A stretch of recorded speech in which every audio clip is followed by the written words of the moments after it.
In ServiceNow interviews, many candidates say they know ATF. But when asked to automate a complete end-to-end business scenario, they struggle. Especially when approvals, tasks, and validations are involved.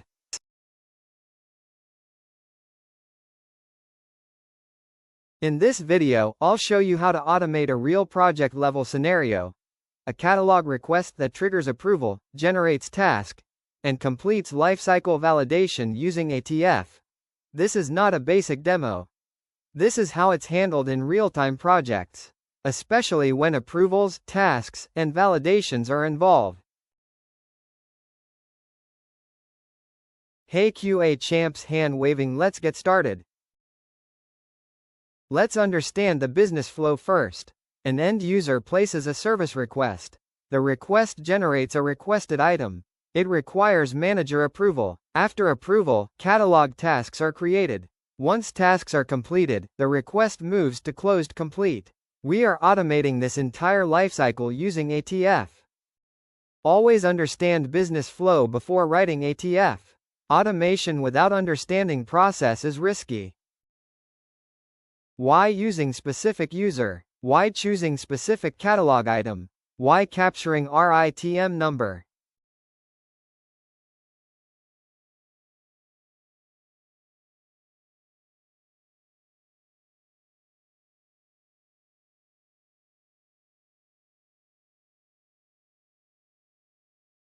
In this first step, we are simulating a real end user submitting a catalog item. This is important because ATF should replicate actual business behavior, not just insert records manually. I'm selecting the test user and choosing the required catalog item with valid variables. Also, I'm storing the generated RITM SYS_id in a variable, because we'll use it for all further validations. I impersonate the created user to simulate real end-user behavior. This ensures role-based access and UI behavior is tested correctly.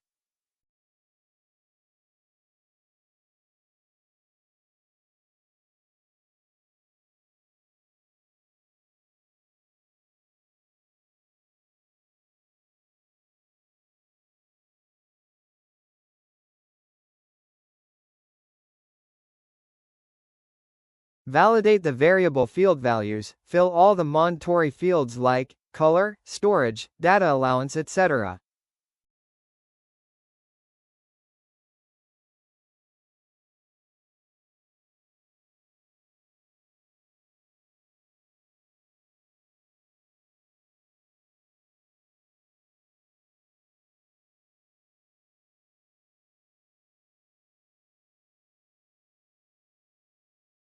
I open the catalog item and set required variables. Variable validation is important because incorrect data can break downstream workflow logic.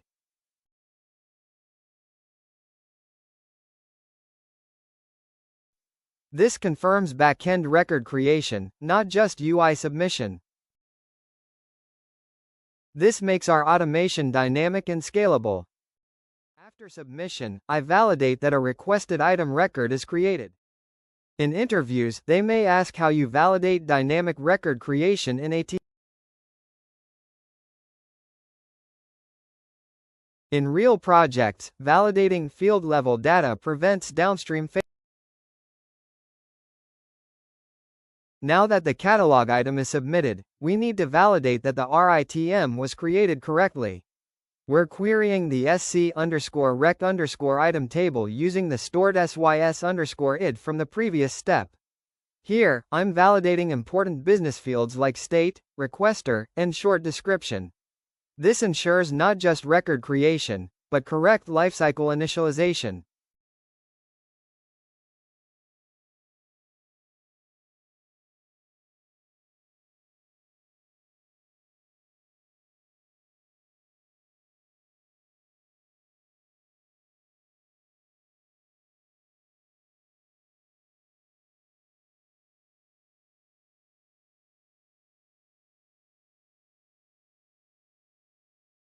Now we validate whether an approval record was generated for this RITM.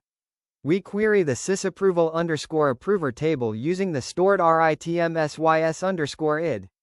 First, we confirm the approval state is requested. Only after validating that, we simulate approval, because automation should follow real lifecycle behavior.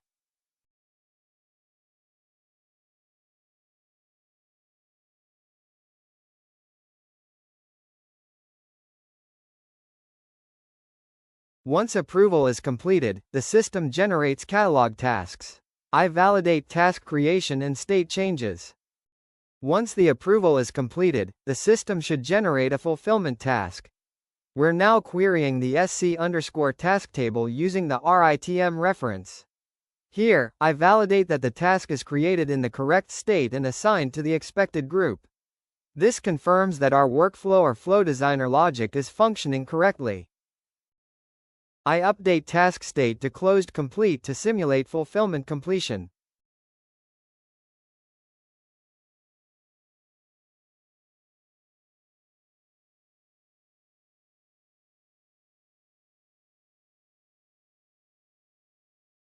Task validation ensures workflow transitions are functioning properly.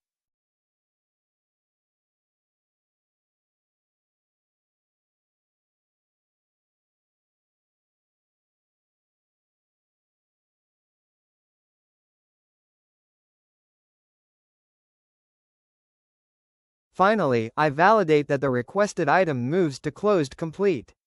This confirms that the full lifecycle executed successfully. Now we simulate the task completion process. I'm updating the task state to closed complete to replicate real fulfillment behavior. This step is important because closing the task often triggers additional business rules and lifecycle transitions. We are not just updating a record, we are testing state transition logic. This is how we design and automate a complete end-to-end ATF scenario in real projects. If you're preparing for ServiceNow QA interviews, this level of understanding makes a difference. Subscribe for more advanced ServiceNow QA content and real project scenarios. And if you're looking for mock interviews or one-to-one guidance, details are in the description below. See you in the next one, QA champs.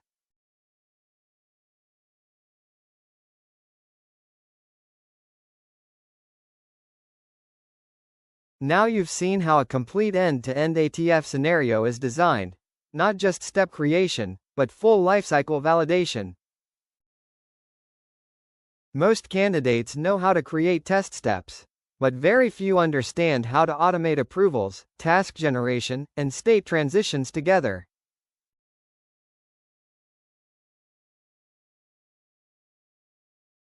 That's what makes the difference in real projects, and in interviews.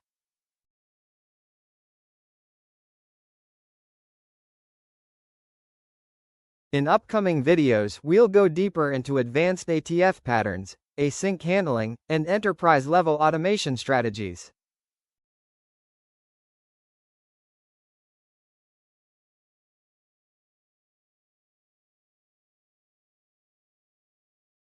Because automation is not about clicking steps, it's about validating business behavior.